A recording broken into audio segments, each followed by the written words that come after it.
प्रभु यीशु मसीह के प्रिय और मधुर नाम में आप सबों को जय मसीह की।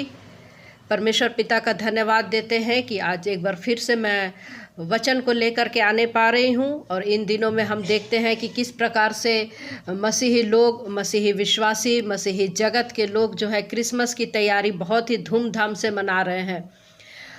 और हम देखते हैं कि कई जगह रैलियाँ निकाली जा रही है, कई जगह पर हम बहुत धूमधाम से हम देखते हैं कि किस प्रकार से सजाते हैं, किस प्रकार से तैयारियां करते हैं। बहुत ही धूमधाम से हम क्रिसमस को मनाते हैं। तो आज थोड़ी सी हम लोग सीखने का प्रयास करेंगे कि हम क्रिसमस किस प्रकार से मनाएं। मेरे प्रियो, हमको वचन क्या बताता है? क्रिसमस मनाना आपकी इच्छा है, क्रिसमस नहीं मनाना आपकी इच्छा है।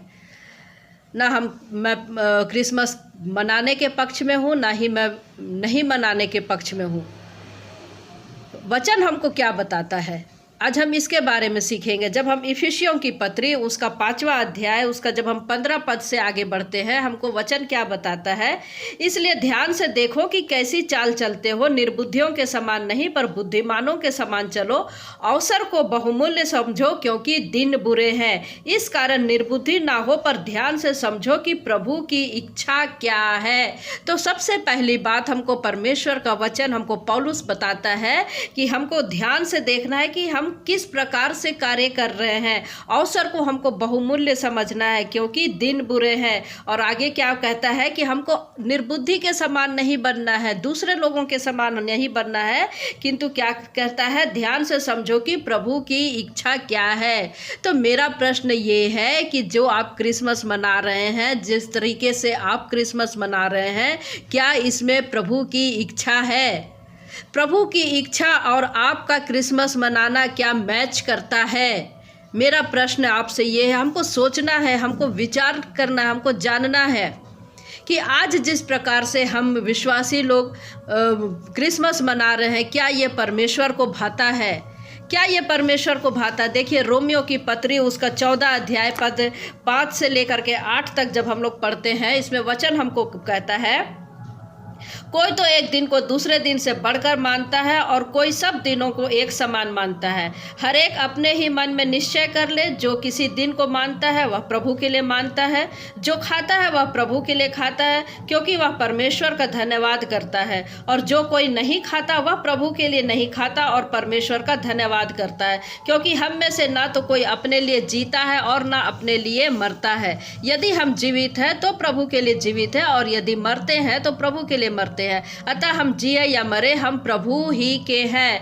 तो परमेश्वर का वचन हमको यहाँ पर बता रहा है कि यदि आप कर रहे हैं तो भी परमेश्वर की महिमा, नहीं कर रहे तो भी परमेश्वर की महिमा। यदि हम जी रहे हैं तो परमेश्वर के लिए, मर रहे हैं तो प्रभु परमेश्वर के लिए। तो पौलुस हमको कह रहा है कि प्रभु को इस बात से कोई फर्क नहीं पड़ता कि आप क्रिसमस मना रहे हैं या नहीं मना रहे हैं, क्योंकि हम में से कोई अपने लिए नहीं जीता और ना ही अपने लिए मरता है। तो आगे हम देखेंगे, 1 कुरिन्थी में हम लोग देखेंगे वचन हमको क्या बताता है। देखिए, मैं वचन से बात कर रही हूँ।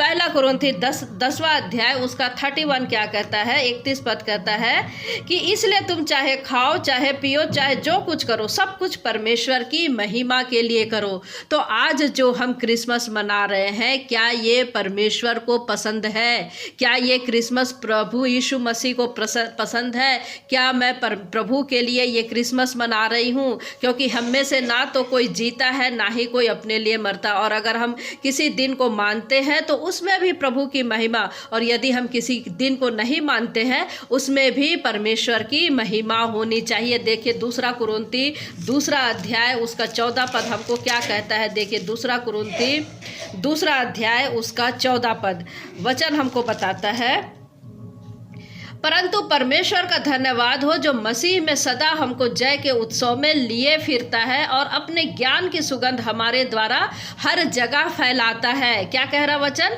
परमेश्वर का धन्यवाद हो जो मसीह में हमको जय के उत्सव में लिए चलता है। तो जय का उत्सव तो हर दिन हमको लिए चलता है, हमारे हृदय में हर दिन वो हमको देता है, हमको सेलिब्रेट करने के लिए वो हर दिन देता है, और जय के उत्सव में वो हमको लिए चलता। तो 365 दिन हमको जो है जय के उत्सव में वो लेकर के चलता है।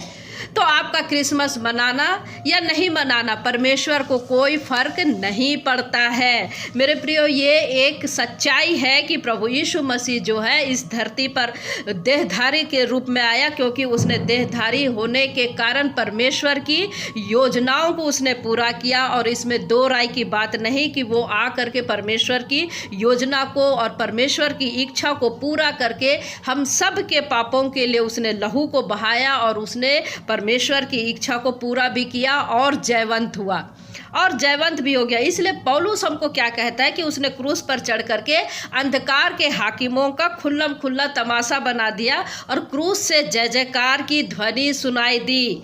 तो ये जय जयकार की ध्वनि, जय की उत्सव हमको 365 दिन मनाना है, ना कि हमको ये सिर्फ सीजन के लिए, सिर्फ ये सीजनली हमें मनाना है। जय के उत्सव में वो हमको प्रतिदिन लिए चलता है। इसलिए परमेश्वर का वचन हमको कह रहा है कि हमको अवसर को बहुमूल्य समझना है। ध्यान से समझो कि जो हम कर रहे हैं उसमें परमेश्वर की इच्छा है या नहीं है। क्योंकि आज जो हम क्रिसमस मना रहे हैं, आज जो हम त्यौहार मना रहे हैं, ये परमेश्वर को महिमा देने वाला है क्या? परमेश्वर की महिमा आज हम नहीं कर रहे हैं। ये बहुत ही दुख की बात है, बहुत ही दुख की बात है। और परमेश्वर की दृष्टि में ये सही भी है कि नहीं, हमको इसको भी जांच करना है। इसको भी जांच करना है कि हम जब क्रिसमस मना रहे हैं परमेश्वर को ये भा रहा है कि नहीं, हम जो क्रिसमस मना रहे हैं ये परमेश्वर की इच्छा है कि नहीं। तो हम लोग देखेंगे मेरे प्रियो, जब हम लोग शुरू की कलीसियाओं में हम लोग देखते हैं तो जब इसकी शुरुआत हुई तो कुछ अच्छे बात के लिए ही शुरुआत हुई होगी, लेकिन आज धीरे धीरे हम उसको इस तरीके से सांसारिक बना देते हैं, इस प्रकार से हम बना देते हैं कि उसमें परमेश्वर की महिमा नहीं हो रही है। आज जो हम क्रिसमस सेलिब्रेट कर रहे हैं मेरे प्रियो, ये कतई तौर पर प्रभु को भाने योग्य नहीं है। तो हमको देखना यह है कि प्रभु यीशु मसीह किस प्रकार का, यदि क्रिसमस चाहता, यदि वो अपने समय में चाहता कि हम मेरे चेले लोग जो है क्रिसमस मनाते तो किस प्रकार से मनाते।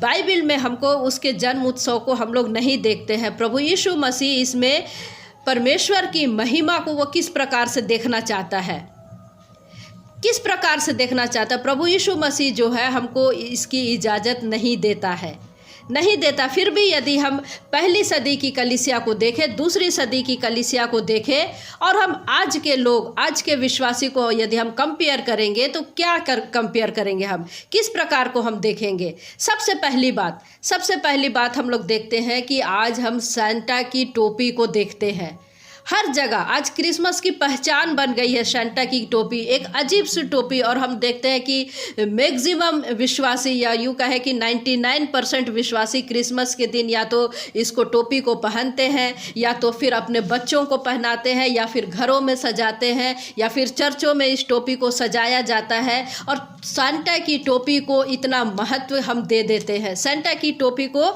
बहुत ही महत्व दिया जाता है, जैसे कि इसके बिना क्रिसमस नहीं हो सकती। तो मेरे प्रियो, कभी आपने इसके बारे में सोचा है कि सांता की इस टोपी को पहनने का क्या अर्थ है, इसको पहनने का क्या अर्थ होता है।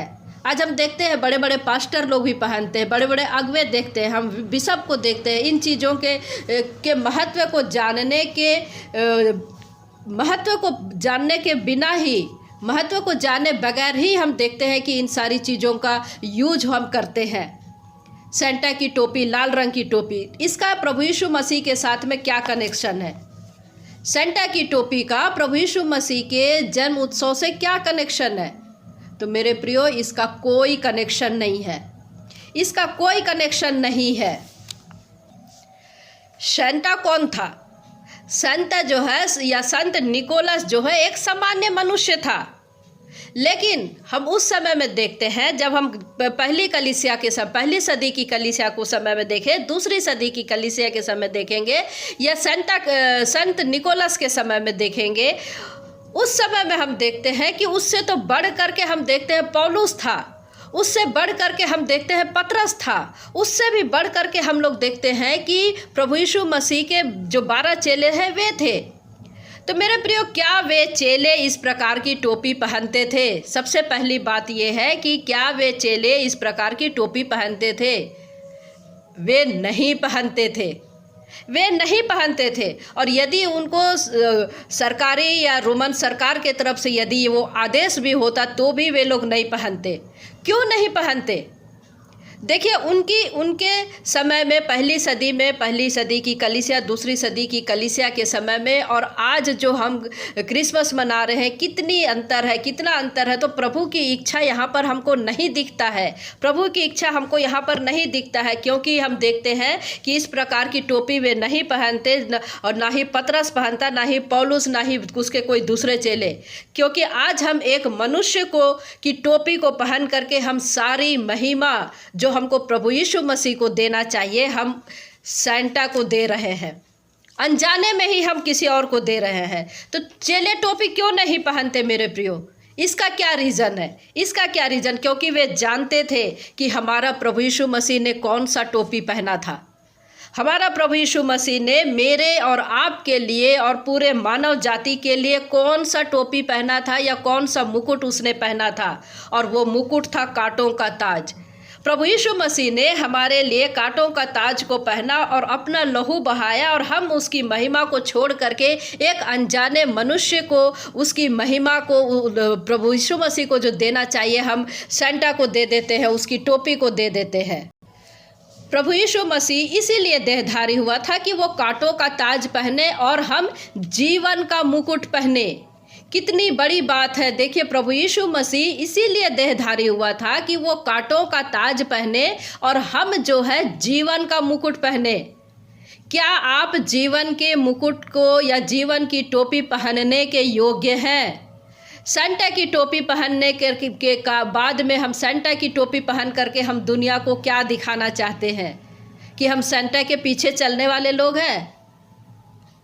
यदि मेरे प्रियो हमको बनना ही है तो हमको प्रभु यीशु मसीह के उस कांटों के ताज के महत्व को समझ करके उसको आत्मिक रूप से हमको पहनना है, और यही हमको करना। आज हमको क्रिसमस को सीजन के रूप में नहीं बनाना है, लेकिन हमको रीजन को समझना जरूरी है कि प्रभु यीशु मसीह इस पृथ्वी पर देहधारी होकर के क्यों आया था।